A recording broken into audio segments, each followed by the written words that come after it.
हमारी बहस से सिर्फ पुतिन को फायदा मिलेगा और हम ऐसा होने नहीं देंगे। और जिस तरह इस समय वर्ल्ड पॉलिटिक्स पलट रही है, वैसे तो कोई आदमी अपनी बात से नहीं पलटता।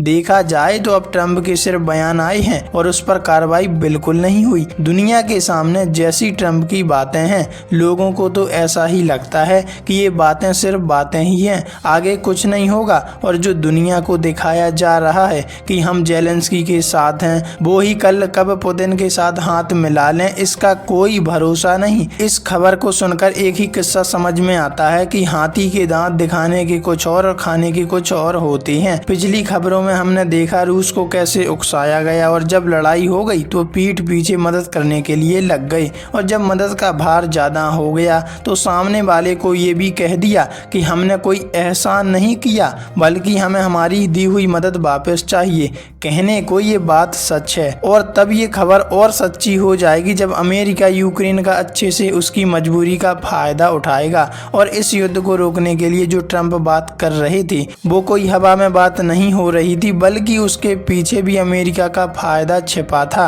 और पिछले दिन जब जेलेंस्की की ट्रंप से बात हुई तो ट्रंप भड़क भी गए और तिलमिला उठे। कहने लगे कि मदद तभी की जाएगी जब हमें रेयर अर्थ मटेरियल का एक्सेस दोगे, वरना हमारे द्वारा दी गई मदद वापस लौटा दो। और जब जेलेंस्की ने इस बात को समझ लिया कि यहाँ तो बात बनने वाली नहीं, तो फिर जेलेंस्की ने ब्रिटेन फ्रांस के पीएम से हाथ मिला लिया। और अब ट्रंप का कहना है कि अगर तुम ऐसा करते हो तो तुम तीसरा विश्व युद्ध करने के लिए हमें बाधित कर रहे हो। लेकिन इस भीषण त्रासदी को जानते हुए जेलेंस्की ने कह दिया कि वे अमेरिका यूक्रेन मिनरल्स डील पर दस्तखत करने के लिए तैयार हैं। उन्होंने कहा कि वे पिछले हफ्ते राष्ट्रपति ट्रंप के साथ बहस के बाद भी बात करने के लिए तैयार हैं, और इस बहस से सिर्फ अमेरिका यूक्रेन को नहीं बल्कि रूस को फायदा होगा।